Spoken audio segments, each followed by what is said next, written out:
Hi guys, welcome back to Evidence-Based Economics. This is going to be part two of money, understanding modern money.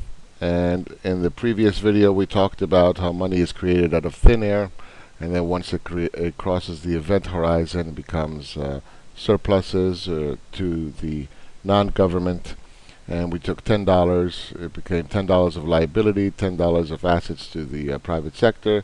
They took that $10, they interacted with it, then $8 was taxed back out of circulation, which goes to thin air. I don't like to use the word trash because I think people worked for it and their work is not trashed. But that $8 is accounted for by the government, which subtracts from the deficit and leaves the government with $2 worth of debt. And that $2 worth of debt is then offset by $2 worth of savings, which is out of circulation, and they cancel each other out. Okay? Now, let's talk about what happens when the economy grows by 20%. Either it's because of population growth, or it's because the economy is more efficient and produces more goods and services, or whatever the case may be. In that case, it is not correct to say that if we print an extra 20% into circulation, that is inflationary, that is monetary inflation. That's not correct. And the reason it's not correct is because the economy is bigger. So, in the end of the day, what makes an economy? The goods and services it produces, right? So the American economy is a very big economy, and it's a strong economy because we produce Boeing 787s, Intel chips, computers, iPhones, satellites, you name it. On the other side of the coin, when you go to Bangladesh, and they sit there and work for $1 a day, making, stitching up Louis Vuitton bags and shirts and whatever, that economy is not valued as high. Makes sense. So when you look at the Bangladeshi Dhaka versus the dollar, for one Dhaka you get 1 penny, barely. Okay, or you need 80 Dhakas to make $1. Okay, so you can see how the education, infrastructure, production does play a role in currency trading.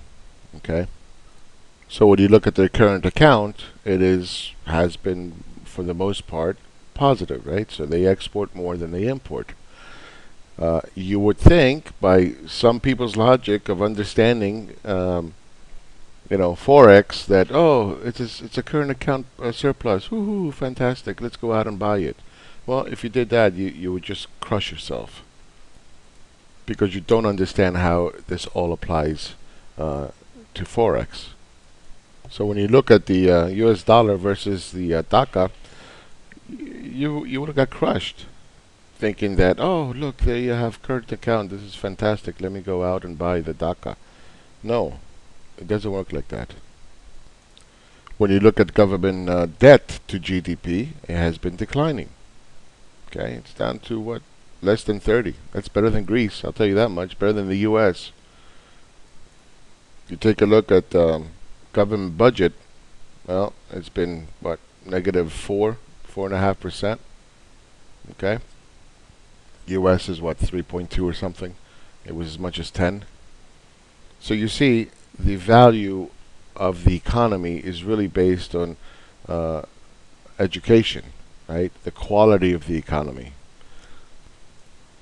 So when this economy is making, let's say, sandals and little magic wands and little plastic things, and the other one is building 787s, Boeing 787s, and satellites and Intel chips and iPhones, well, obviously the currency is going to be worth more. Okay, but let's just leave that aside for now, and let's really focus on monetary inflation.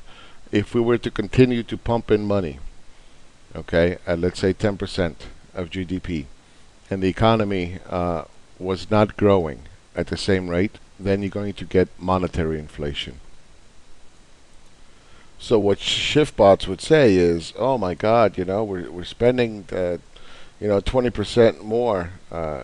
We have greater deficits than before. We're spending 20% more. This is horrible.